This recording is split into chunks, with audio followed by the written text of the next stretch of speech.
Nous sommes au début du mercato d'hiver, le mercato de janvier. Et les seules rumeurs que nous entendons, ce sont du style Manchester United veut Kolo Muani. Mais surtout, il est possible que Manchester United puisse transférer à la fois Garnacho et Kobe Mainoo.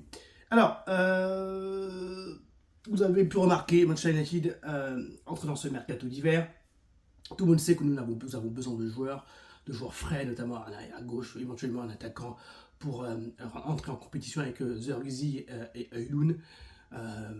Pourquoi pas aussi nous débarrasser d'Anthony, de Casemiro.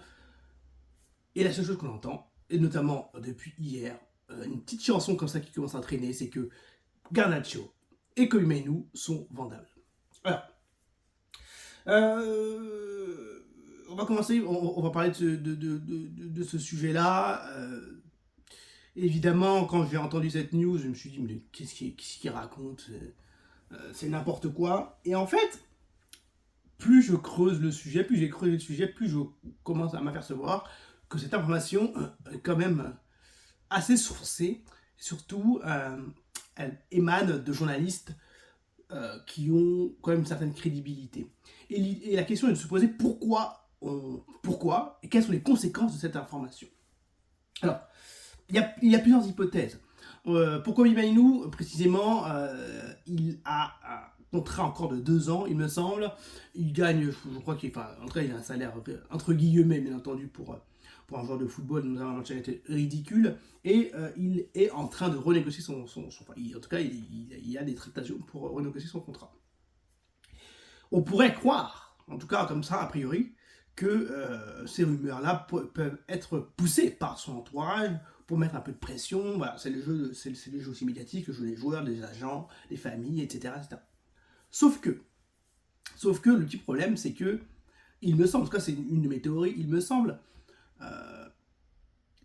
que le fait qu'on parle de Mainoo et de Garnacho, les deux en même temps, qu'on nous parle depuis le début de ce mercato et un peu avant du fait qu'il y a le fair play financier, etc., c'est compliqué, patati patata, que Manchester n'a pas d'argent,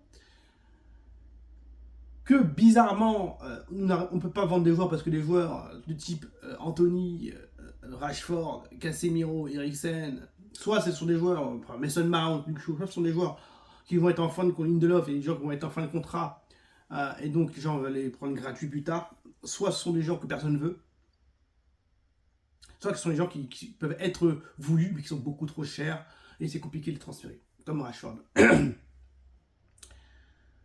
Et c'est très inquiétant en fait, cette histoire de Mainoo Garnacho, parce que ça voudrait dire, en réalité, que Manchester United est tellement en dèche qu'on voudrait vendre nos plus beaux joyaux, qu'on a formés entre guillemets gratuitement, parce que Garnacho, il vient quand même de l'Atletico, gratuitement, des produits de l'académie, pour faire des grosses plus-values. Et ces plus-values-là serviraient à renflouer les caisses de Manchester. Ce qui est un gros problème. Au-delà de la qualité intrinsèque des joueurs, hein, bien entendu, Garnacho, Mainoo, a fortiori, sont deux gros potentiels, le futur de Manchester United, notamment Mainoo, et aujourd'hui Mainoo est plutôt titulaire dans l'équipe, hein. Garnacho était un super sub qui semble avoir quand même une certaine confiance de la part de son entraîneur. Pourquoi cette info sort? On a l'impression que c'est n'importe quoi. On se dit pourquoi on vendrait un joueur de 19 ans, Mainoo, et de 20 ans, Garnacho, qui ont un fort potentiel, qui était classé dans le prix Copa, là. Pourquoi on ferait ça? Ce sont nos assets, ce sont le futur, ce sont demain. C'est parce qu'on n'a plus de bif. On n'a pas de bif, les gars. Manchester United n'a pas d'argent, on est en galère, on n'arrive pas à vendre, on n'a jamais su vendre. Ça fait très longtemps qu'on ne sait pas vendre. Et là, on se dit, on peut se faire un billet avec les jeunes de l'académie. Si on peut se faire, on lance l'information dans la presse pour que des clubs se disent pourquoi pas. Pourquoi pas? Et franchement, moi je suis intelligent, je suis du Real Madrid, qui n'a pas forcément été toujours le club le plus intelligent au monde sur les transferts, même si en soi, ces derniers temps, ils ont quand même une philosophie plutôt intéressante, même s'ils sont quand même retombés dans leur travers. Moi je suis du Real Madrid, j'entends ça, je prends mon téléphone, je leur dis, j'appelle, je dis Kobe Mainoo, 70 millions d'euros. Cash, je vous les donne, 70 millions d'euros, je le prends. Vous voulez pas? 80 millions d'euros, maximum, vous le prenez maintenant ou jamais. Ah bah oui. Moi je suis du Real Madrid, 19 ans, Kobe Mainoo, 19 ans, vous vous rendez compte? 19 ans, il a marqué un but en FA Cup en finale contre Manchester City. Il a joué l'Euro. 19 ans. C'est-à-dire que vous le signez pour un contrat de 6 ans. Dans 6 ans, le gars, il a quel âge? Il a 24 ans. Vous vous en rendez compte, en fait? Bayern de Munich, je me dis qu'il y a un Kobe Mainoo. Je le signe. Chelsea, on dit qu'il y a des rumeurs que Chelsea ont commencé à réfléchir à pouvoir transférer Kobe Mainoo. Ils ont raison. Ah ben oui. Moi, je suis l'Atletico, je dis, je rapatrie Garnacho. 55 millions, je le prends. Un jour de l'avenir, pour demain. Je suis Milan AC, je fais pareil. Garnacho, Mainoo. Quel est le projet de Manchester United aujourd'hui? Si nos purs produits, nos talents, on veut les vendre, juste pour renflouer les caisses parce que les Glazers ont fait de la merde, parce qu'on n'arrive pas à vendre. Mais derrière, ça veut dire aussi un autre truc. Ça veut dire qu'on vend Kobe Mainoo et Garnacho qui sont de bons joueurs quand même. Hein, et que là, qu'on garde les merdes. C'est ça qu'on se dit. Parce que si on perd Garnacho et Mainoo, on a de l'argent. D'accord, c'est-à-dire que chez nous, on garde les merdes. On garde les Anthony, on garde les Eriksen, on garde les Casemiro. Ce ne sont pas des merdes, mais vous comprenez ce que je veux dire. C'est pas demain. On garde tout ça en fait. Et quel est le projet de Manchester United? Est-ce que c'est de devenir un stade rennais qui forme des super joueurs et qui les vendent à prix d'or, qui forment des joueurs ou qui font chercher des joueurs à des petits prix, les Dembélé, les Rafinha, les Leao, et qui les vendent? Si c'est ça le projet, c'est-à-dire que Manchester United est passé dans une autre dimension tout de suite. On est passé dans une autre dimension. Un projet stade rennais, un projet Dortmund. Et encore Dortmund, c'est plus propre. C'est plus propre. Parce qu'ils recrutent beaucoup mieux. Je suis très inquiet. Cette rumeur, même si ça ne se fait pas, imaginons que ça ne se fait pas là maintenant, etc. Je suis très inquiet parce que ça envoie un message fort aux autres clubs. On est en galère. C'est comme si un jour, Barcelone disait eh les gars, Pedri, Gavi, les Koubarsi, à un moment donné, quand Pedri était un peu plus jeune, etc., Gavi, Koubarsi, ils sont à vendre. Hein. S'il y a un bon prix, on les vend. Manchester United, c'est pas ça.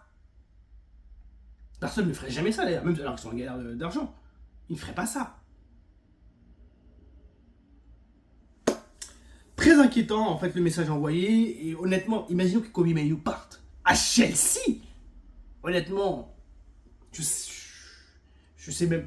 Au-delà du joueur qu'il est, au-delà, on sait très bien qu'on est 6-9 petits chouchous, on sait très bien. Mais au-delà de ça, ça briserait quelque chose.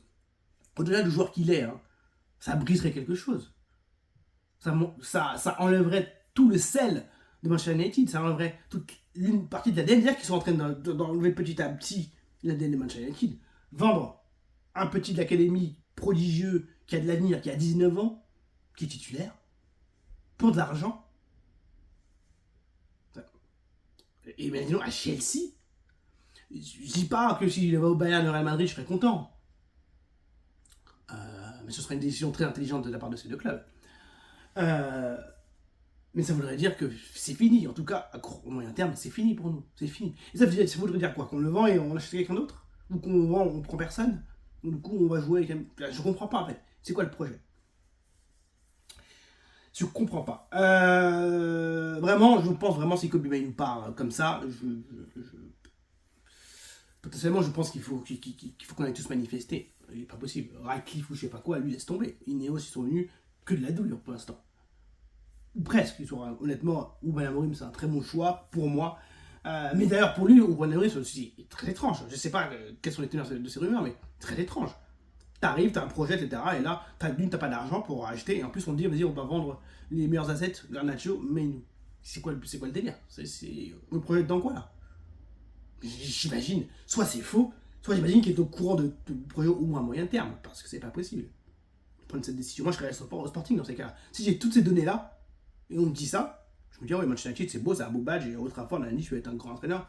Mais le projet qu'on me propose à moyen terme, ciao les gars. Je préfère rester au Sporting et après aller à Manchester City et faire un vrai délire. Bon, l'autre rumeur, j'ai entendu des rumeurs de Colomboigny, enfin les gars. Je dis pas que Colomboigny ne pourrait pas un peu réussir chez nous. D'ailleurs, c'est un profil qui pourrait très bien réussir à Ruben Amorim. Très, très athlétique, rapide, qui ne rechigne pas à faire du pressing, quelqu'un de courageux. Mais les gars, si on commence à compter sur Kolo Muani, c'est pas un mauvais joueur, mais c'est pas un bon joueur. C'est un joueur. Et d'autant plus qu'on n'a pas franchement les passeurs qui vont avec. S'il y a vraiment des très bons passeurs, une très bonne équipe derrière lui, pourquoi pas? Pourquoi pas? Il peut passer dans l'entrée de maille du filet, faire quelques trucs. Là, les gars, alors, nous, on n'a pas de Mbappé, on n'a pas de Mbappé, on n'a pas de Modric avec nous. On n'a pas des Rodri. Donc là, Kolo Muani, oui, ça va être marrant, ça va être sympa, il va presser, il va marquer, quand il va marquer 12 buts, on va être content. Il va être courageux, on va l'aimer parce qu'il va mettre des tacles, il va être rageur, il va être athlétique. Mais on va pas aller en Ligue des Champions avec Kolo Muani. Kolo Muani, je pense il faut qu'il reste en Bundesliga. Moi, Kolo Muani, moi, je vois bien au Borussia Dortmund. Il va au Borussia, ils vont bien le développer. Hop, ça va faire ou Milan AC, ça va faire du bien. En Serie A, en Bundesliga. Les Manchester United. Après, ça dépend. Si le projet il est éclaté, comme ce qui semble être le cas, bon, les gars, allons-y, hein. Kolo Muani. Mais pour moi, c'est pas ambitieux. Nuno Mendes, c'était ambitieux, mais je vous avais dit, c'était la poudre aux yeux pour moi. Et on est d'accord, on n'entend aucune rumeur, il n'y a rien du tout, il se passe rien. Si on était vraiment vif, on serait rentré dans ce marché de transfert agressif. Mais la seule agression qu'on fait, c'est auprès des supporters, vis-à-vis des supporters, en disant que Garnacho et Mainou sont vendables. C'est incroyable. Et là, honnêtement, les bras m'en tombent. Les bras m'en tombent. Donc, aucune rumeur intéressante. J'ai réfléchi d'ailleurs à un sujet la dernière fois. Je me disais qu'en fait, j'ai vu une interaction entre Gary Neville et Carragher. En réalité, Liverpool est le plus grand club d'Angleterre. Et c'est pas Manchester United.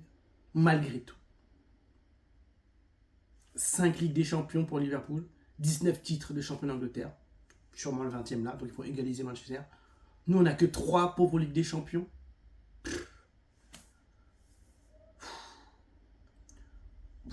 On n'est pas le plus grand club d'Angleterre. Et on va encore moins l'être si ça continue. Liverpool est le plus grand club d'Angleterre. C'est le plus grand club d'Angleterre. C'est tout. Même dans la difficulté, ils ont une vraie ADN, il y a un truc qui se passe. Nous, il y a un vrai délitement, il y a un vrai déclassement, comme on aime le dire dans la politique. Les gars, je pense si ça continue comme ça, il y a des jours très très sombres. Je pense que Ruben Amorim s'est mis dans un bourbier. Je ne sais pas s'il le savait. Nous, on est dans un bourbier. Si ça continue, tout ça se confirme. Quand je dis se confirme, c'est pas que Mainou Garnacho parte. C'est que l'idée derrière tout ça, l'idée que je vous ai exposée, autrement dit, l'idée qu'on cherche de l'argent et on peut vendre nos meilleurs assets, se confirme. Je ne vois pas ce qu'on peut faire. Je ne vois pas pourquoi cet été on aurait un budget extraordinaire et en plus pourquoi les gens voudraient venir. L'idéal, et vous le savez bien, l'idéal serait de gagner l'Europa League. Parce que ça nous fait un trophée. Qui plus est un trophée européen. Ça nous mène en Ligue des Champions. On joue la Super Coupe d'Europe. Et là, ce projet-là est intéressant. Moi, je suis joueur. Manchester United, ils arrivent 10e, 8e, mais ils ont gagné l'Europa League, donc ils jouent avec des champions. On joue la Super Coupe d'Europe. Bah, gars, là, il se passe quelque chose de sérieux. Il faut tout miser sur l'Europa League. Tout miser sur l'Europa League.